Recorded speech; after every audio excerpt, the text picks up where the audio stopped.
ditemukan dengan akal. Jadi tidak ditemukan dengan indera namun ditemukan dengan akal. Contoh al ilmu kal hayati. Ilmu itu tidak bisa kalian temukan dengan akal. Tidak bisa ditemukan dengan indera, namun hanya bisa ditemukan dengan akal. Jadi nggak bisa kamu melihat ilmu, mana ilmunya. Tapi kalau bekas dari ilmu, perwujudan dari ilmu bisa.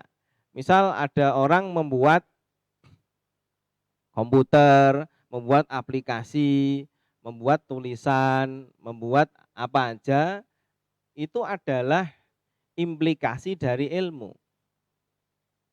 Ya, itu adalah hasil dari sebuah ilmu. Tapi ilmu sendiri itu tidak bisa ditemukan dengan indera. Ilmu itu bisa dirasakan melalui akal pikiran. Al ilmu kal hayati. Ilmu itu seperti kehidupan. Jadi nek sampean ilmu itu seperti kehidupan, nek sampean duwe ilmu berarti urip sampean. Sama-sama dalam hal apa? Al ilmu ini akli, sesuatu yang bisa ditemukan dengan akal.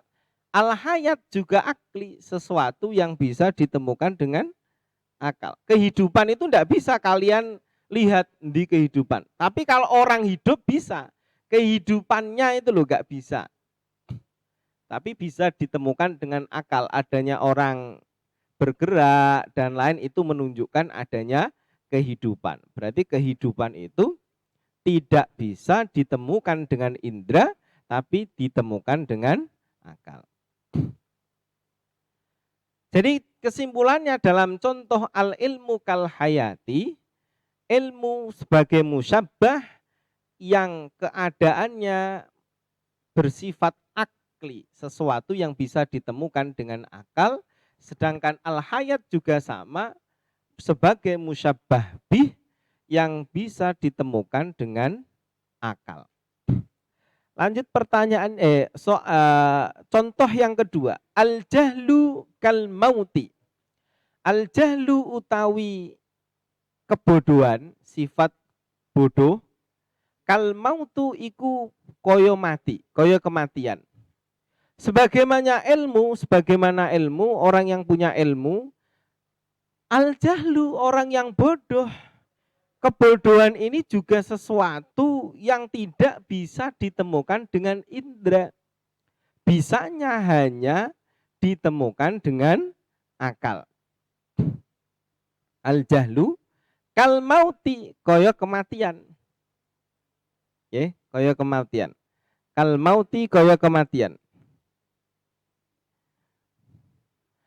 Kematian juga tidak bisa ditemukan dengan indera. Kalau orang yang mati bisa. Berarti lafal al-jahlu kal mauti, al-jahlu musyabbah adalah sesuatu yang bisa ditemukan dengan akal. Al-mauti juga yang bisa ditemukan dengan akal. Dari contoh yang saya ambil ini, ilmu bagaikan kehidupan. Nanti sampean nek urip itu harus berbekal ilmu.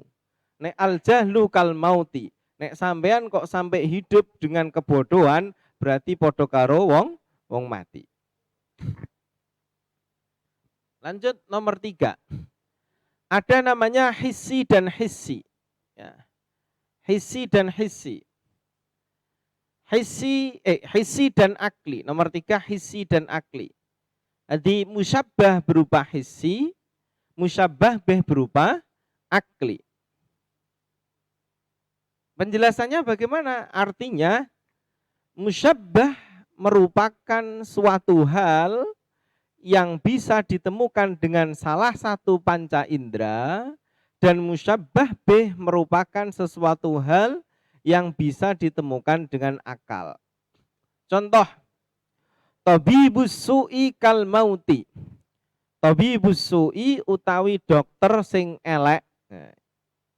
Dokternya gagal. Jadi jadi dokter tapi analisisnya selalu gagal. Kal mauti iku kaya wong mati. Tabibus su', dokter sing sering salah mendiagnosa pasien, nah, tabibus su', ini berarti bisa ditemukan dengan indera ya, hissi. Kal mauti iku koyo kematian. Kematian itu akli, hanya bisa ditemukan dengan akal. Jadi contoh tabibus su' kal maut itu adalah musyabbah tabibus su' berupa hissi, musabbah bih al maut itu berupa akli. Jadi nek sampean sowan ning gone dokter loro iku pilih-pilih dokter. Koli dokter sing wis terkenal diagnosis salah, diagnosanya salah, iku padha karo sampean iku marani mati, marani kematian. Tabibus su' kal maut. Nomor 4. Akli dan hissi. Musyabbah berupa akli, musyabbah bih berupa hissi. Artinya musyabbah merupakan suatu hal yang bisa ditemukan dengan akal, dan musyabbah bih merupakan suatu hal yang bisa ditemukan dengan salah satu panca indera. Nahwu al ilmu kan nuri. Al ilmu itu musyabbah. Ilmu itu tidak bisa ditemukan dengan indera, namun ilmu itu bisa ditemukan dengan akal. Berarti akli, musyabbah berupa akli. Kan nuri seperti cahaya. Ilmu itu bagaikan cahaya. Cahaya itu juga suatu hal yang tidak bisa ditemukan dengan akal, tapi hanya bisa ditemukan dengan indera, yaitu dilihat. Cahaya itu bisa dilihat. Jadi kesimpulannya kalau dalam kitab Jawharul Maknun, musyabbah dan musyabbah bih dilihat dari tasbih, dilihat dari keadaan musyabbah dan musyabbah bih itu dibagi 3 ya. Kalau di Jawharul Maknun ada 3, hisyani, akliyani, muhtalifani. Lah muhtalifani ini ada 2. Kalau hisyani itu hissi dan hissi, akliyani akli dan akli. Kalau muhtalifani itu ada 3 ini, hissi dan akli dan hissi. Ini namanya muhtalifani kalau dalam kitab Jawharul Maknun. Tapi ini saya perinci sama aja menjadi 4. Jadi nggak ada perbedaan ya. Ringkasan saya dengan yang termaktub dalam kitab Jawharul Maknun itu tidak ada perbedaan. Hanya ini lebih saya rinci.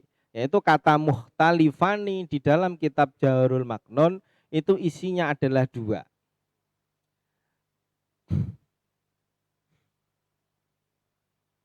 Kita lanjut, dibuka kitabnya, kita maknani. Bismillahirrahmanirrahim. Faqala Syekhul Mu'allif rahimahullahu ta'ala wa nafa'ana bihi wa bi'ulumihi wa bi barakatihi fid dharaini amin. Rabbana ftah bainana wa baina qaumina bil haqqi wa anta khairul fatihin.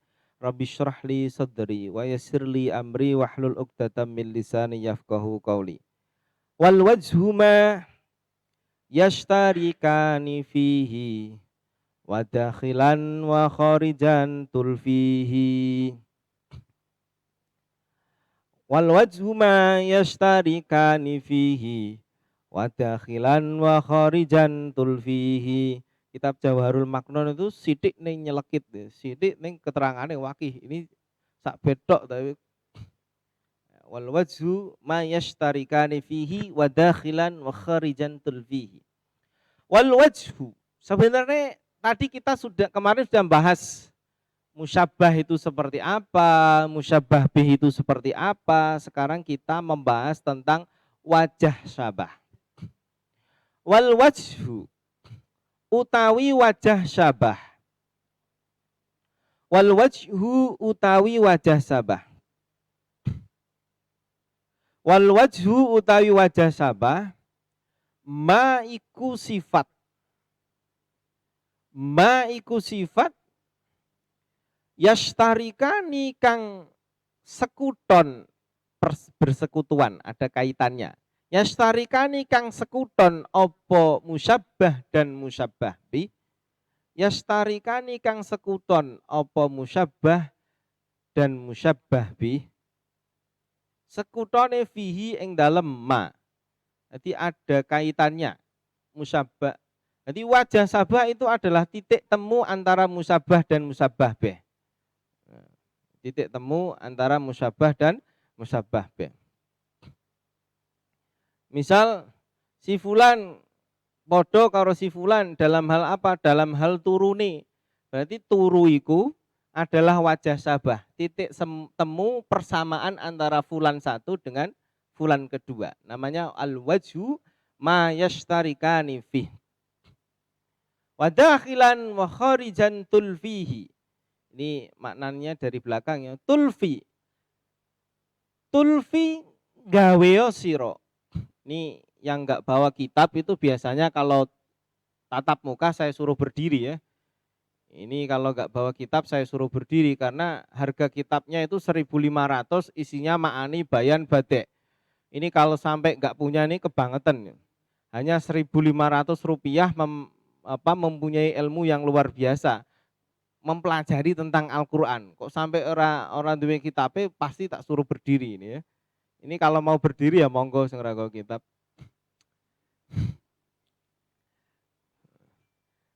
Watul fi lan gaweo sira hi ing wajah syabah. Dakhilan tulfi gaweo sira hi ing alwajhu ing wajah syabah. Dakhilan ing melbu ing dalem hakikat. Dakhilan ing melbu ing dalem hakikat. Dakhilan itu nek cara bahasa HP internal ya. Internal. Wa kharijan lan metu saking hakikat. Wa kharijan lan metu saking hakikat eksternal. Memori eksternal senajan jaba ning dadi jero. Nek dakhilan mula-mula internal mula-mula ning jero. Lanjut. Ini ada pendapat ulama, pengertian dari wajah sabah adalah wajhus syabhi huwa al-wasfu al-khassu alladhi yuqsadu ishtirakut tarafaini fihi.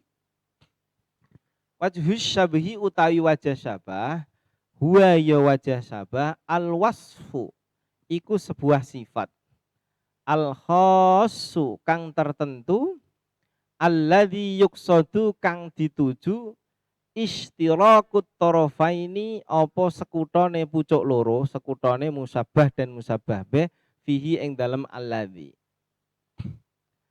Artinya begini, wajah syabah adalah sifat khusus ya, sifat khusus yang dituju untuk menunjukkan persamaan antara musyabbah dan musyabbah bih ya.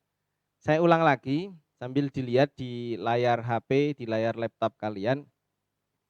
Wajah syabah adalah sifat khusus yang memang dituju untuk menunjukkan persamaan antara musyabbah dan musyabbah bih.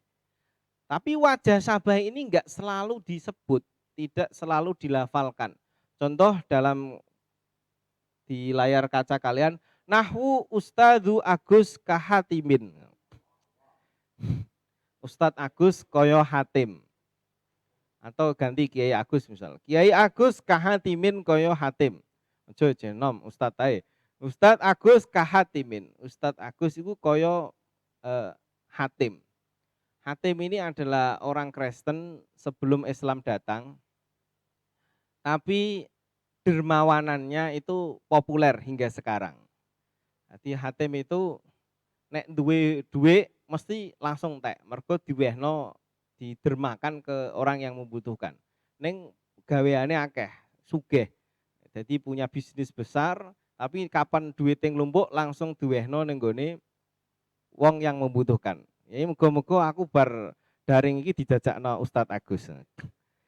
Ustadz Agus kahatimin. Jadi Ustadz Agus kahatimin utawi Ustadz Agus berarti musyabbah. Kahatimin iku koyo hatim.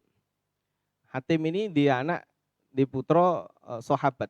Tapi Hatim ini belum Islam karena Islam belum datang. Tapi orang baik Hatim. Orang yang dermawan. Biar kuda-kudanya Hatim itu terbaik semua. Perang juga sing duwe kuda hanya bangsawan saja termasuk Hatim ini, keluarganya Hatim. Nah, ini Ustadz Agus Kahatimin wajah sabahnya tidak disebut. Ya.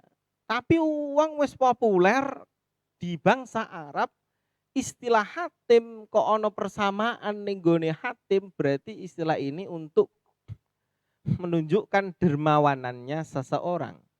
Jadi kok Ustadz Agus Kahatim berarti ini Ustadz Agus dermawan koyo Kang Hatim. Berarti wajah sabahnya mana? Yaitu Al-Karomi, Lomo. Jadi sifat khusus yang dituju untuk menunjukkan persamaan antara Ustadz Agus dan Hatim itu adalah sama-sama lomone. Nah, lomo iki jenenge wajah sabah. Lomo iki jenenge wajah sabah. Jadi wajah sabah itu tidak selamanya disebut. Bisa disebut, bisa tidak. Lanjut. Nah, sekarang ketika kita sudah tahu wajah sabah itu seperti apa, gambarannya seperti apa, ada pembagian lagi tadi ya. Wadakhilan wa kharijan tulfihi itu mempunyai arti begini. Wajah sabah dilihat dari hakikat musyabbah dan musabbah bih dibagi menjadi dua. Ada wajah sabah namanya wajah sabah dakhili. Wajah sabah dakhili adalah wajah sabah termasuk hakikat, jenis atau bagian dari musabbah dan musabbah bih.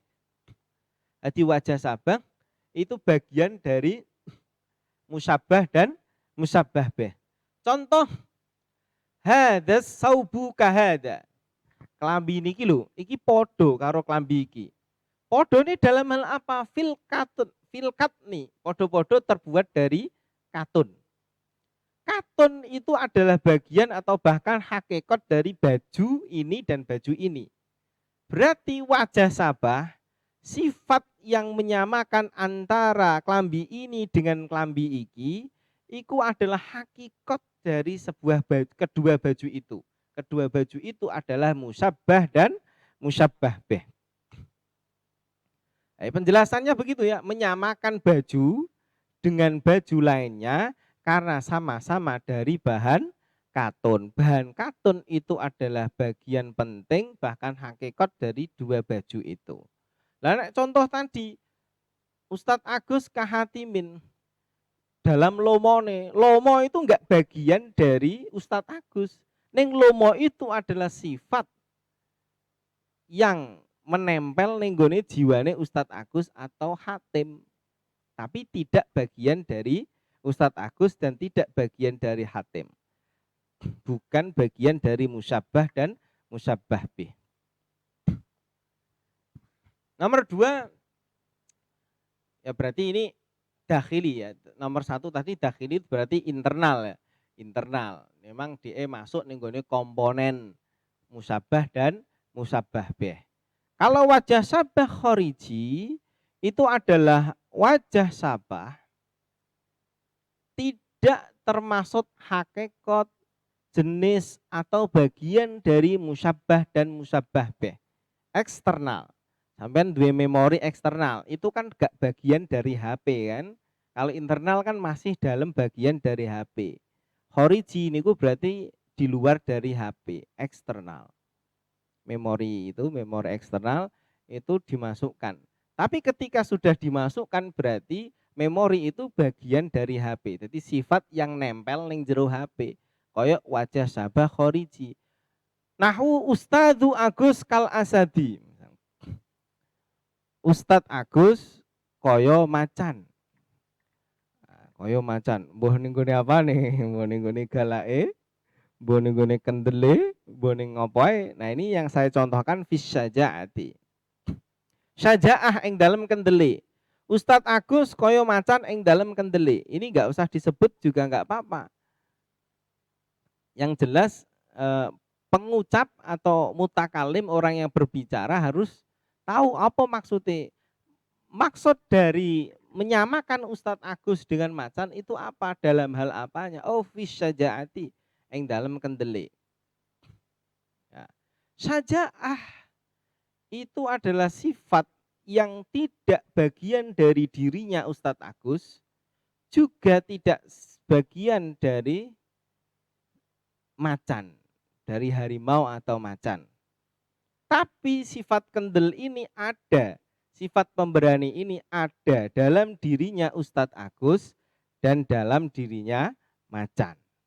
Jadi penjelasannya yang saya tulis, menyamakan keberanian Ustadz Agus dengan keberaniannya macan. Nah, keberanian itu tidak termasuk bagian dari Ustadz Agus dan macan, melainkan keberanian itu adalah sifat yang melekat pada keduanya. Keduanya itu salah ketik ya, kuanya pada keduanya. Jadi saya ulang lagi bahwa wajah Sabah itu adalah titik persamaan. Ya, titik persamaan atau sifat yang memang dituju untuk menyamakan antara musyabbah dan musyabbah bih. Nah, wajah Sabah sendiri itu dibagi menjadi dua. Ada wajah Sabah yang sifatnya internal, dakhili, yaitu wajah Sabah yang memang bagian dari musyabbah dan musyabbah bih, dan wajah Sabah yang khariji, eksternal, wajah Sabah yang tidak bagian dari musyabbah dan musyabbah bih, namun wajah Sabah itu adalah sifat yang memang melekat pada keduanya, pada musyabbah dan musyabbah bih. Itu yang bisa saya sampaikan. Kurang lebihnya mohon maaf. Mungkin dari santri-santri kelas 9 ada pertanyaan bisa ditanyakan. Monggo, saya kembalikan ke Ustadz Agus. Terima kasih untuk Kiai Ahmad Bahrudin ya. Anak-anak kelas 9 yang mungkin kiranya ada yang belum paham bisa ditanyakan. Gak ada.